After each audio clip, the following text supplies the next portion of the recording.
I'm going to introduce our first speaker.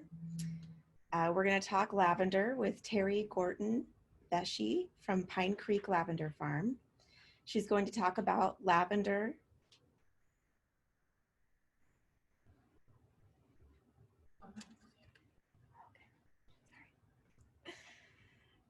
She's going to talk about her lavender farm. This lavender farm is grown using natural creek water fed directly from Pine Creek, which flows right behind the farm. The first hand-hewn log portion of our house was built around 1910 and then added on later to accommodate the Hunt-Randall family. Terry and her family were the first owners of this lovely farm outside of the Hunt-Randall family. In 2015, they began the restoration of the old farmhouse, including their lavender kitchen, to teach heritage food techniques and food preservation classes. And we are going to show a video.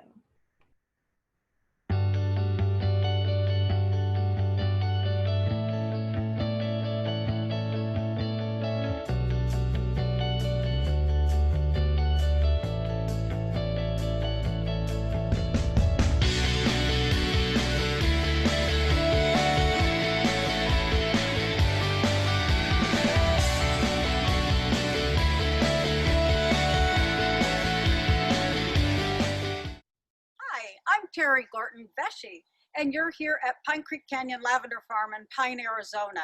We are growers, small growers, and actually lavender is considered a specialty crop under USDA guidelines. And you can see right here, this is our upper field. We have approximately 5,400 lavender plants. And the plants that you see right here are just coming into bloom. They're just looking absolutely amazing. These plants were 4 years old in May, and this is a variety called Rosso. It's a crossbred lavender, and this is probably one of the most grown lavender varieties world over for essential oil. It makes super fine quality essential oil, and particularly, thing that you should all know about, is that lavender, when it's grown at high altitude, meaning over 5,000 feet, is considered the finest oil actually in the world because it is usually more rich in many of the components that make lavender essential oil how amazing that it is. Things like linoleuls, terpenes, tetraterpenes, and on some varieties, the camphors, really are compounds that help with, I'm sure, some of the things that you've heard about lavender. It is and has been proven to be scientifically great for relaxation, great for sleep. It should be in every medicine cabinet for burns, for bug bites, and lavender essential oil, you might not know this, but is considered by the University of Maryland Medical Center to be the #1 topical treatment for alopecia, any kind of hair loss with the exception of pattern baldness. So I'm going to take you on a little tour of our farm. We're going to talk about how we came, myself as a political lawyer and my husband, a definitely Italian loafer resort broker, how we came to own Pine Creek Lavendar Farm and the things we do on a daily basis and some of the challenges and some of the amazing things about being a lavender farm grower in Arizona. You know, we've done a lot of improvements here at the farm too besides lavender, and I'm very proud of my gardens. This is one of my first rose arches that we added to the farm, and it brings me to the conversation about pests here at the farm. One of the issues that we have everywhere in Pine is we have enormous herds of elk, and I get asked all the time, why did you pick lavender? And the answer was pretty simple. We chose lavender because when I Googled what elk would need, lavender was the #1 crop that came up. And true to Google, we really don't have much trouble, even though there will be sometimes over 100 elk in our back field in an evening. The elk really don't like lavender. It has too much camphor. So in that whole group of plants, such as rosemary, for example, and mint, which are actually all related, and lavender, just the camphors are too high to make it interesting for the elk. So they leave it alone in terms of eating it. So The only downside for us, and something you might keep in mind, is that when the elk come through, they tear up our hoses. Here on the farm, we have about 2.5 miles of irrigation system. And although lavender is really considered a very drought-tolerant plant, it does need water, especially during the heat of the summer. So we water about a gallon twice a week per plant. And to do that, we use slit tape, or this year we've actually are experimenting with some hard pipe. That's an industrial watering system that has built-in emitters in it. And so far we're liking it really well. The elk, when they jump into the field, don't seem to be able to pull it up with their feet and tear it up.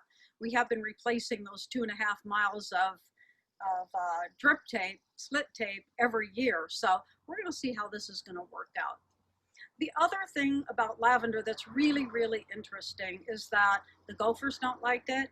The bugs, the rats, the mice, none of them seem to like it. In fact, I have people come to our farm store all the time and buy large quantities of lavender, which I sell them the trimmings and the clippings to use around their house to help protect against scorpions and keep all other manner of bugs out. But aside from the things that lavender repels, the most amazing and astonishing thing is what it attracts. And in the summer, these fields will be host to millions and millions of bees and butterflies. All of the pollinators absolutely love lavender.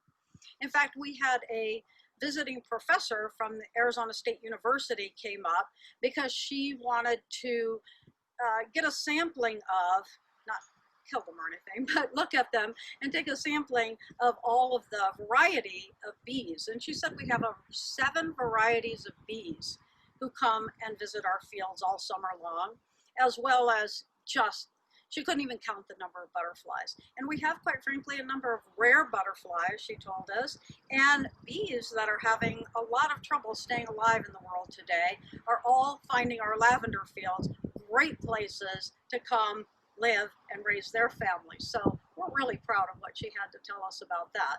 In fact, she said we are the most diverse 1.5 acres in all of northern Arizona.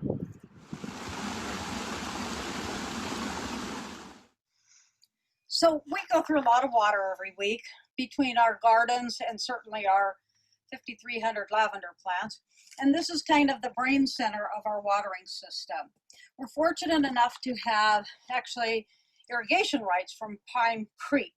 And we get between about 25 and 35,000 gallons a week, which we have a 10,000 gallon holding tank. So we water once a week while we have our water hours from that irrigation system.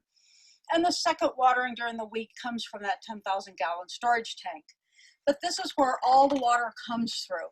So we have multiple stages starting at the well, a submersible pond with a filtration system on. We pump from there all the way up into here, which has another filtration system. And this is the main filters. In fact, there's 3 separate microfilter systems all contained here. And then we are constantly regulating the pressure of the water because it's a really, really big job to make sure that the plants at the very bottom of our field, because remember, we're on a hill.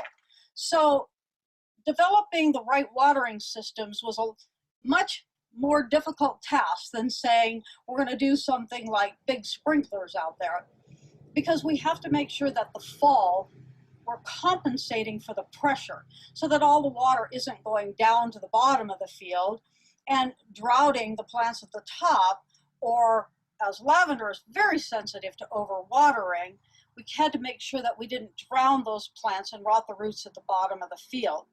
So we broke our watering system up into 4 separate stages, and you can see each one of these main valves represents a separate stage or watering system that is actually on the ground throughout the lavender plants and through the fields. And since we have 3 varieties of lavender, like I already explained, Grosso, which is that wonderful essential oil plant, and we have 2 culinary varieties. We grow Royal Velvet, which is an English variety of lavender, which you could imagine probably takes more water than, say, our French Provence takes, which is more of a hybrid that comes from the Provence region of France, and it doesn't require quite as much water. So we wanted to be able to control the water and provide the right pressure and systems throughout all the lavender field. And that's what we do right here. This is the variety called Provence. It's a French variety. It's a hybrid lavender called the Lavendula or an intermedia. And if you can kind of zoom in and look here, this lavender is a very beautiful lilac color. It's kind of a silvery lilac. When it dries, it stays a really pretty silver color, but very different than the deep purples of both Royal Velvet and Grosso lavender. And finally, we're down at our beautiful Royal Velvet lavender. I don't know if you can see this clearly, but it's just a beautiful deep purple color. And just look how velvety those stems are. This is a little bit early to be cutting, but I'm going to go ahead and cut some so you can see how we harvest lavender. Now, during harvest season, field is so filled with bees and butterflies that we literally have got to take our hand and pull it across the top of the lavender like that to get the bees off. When we get ready to harvest, and we have a big group of people that come and help us, we take a plant like this, we pull up a handful of lavender like that, taking our sickle, we come down. We want to always keep in mind that we're going to trim these plants back to kind of a dome shape every fall. So when we harvest, we like to make sure that we're going towards that dome shape for the plant. And so in a typical harvest, we would be taking, of course, all of these flowers off, which is going to happen, I'd say, another few weeks here. And we're going to be taking all the Royal Velvet. It's coming on very fast, maybe 3 weeks. And I wish I could give you all one of these bouquets and let you be privy to the amazing smell of this great Royal Velvet lavender. We hope you come and visit the farm sometime, and we more than anything hope that you will, by this video, become more interested in lavender, find lavender farms in your area, and start cooking with lavender. It's fantastic.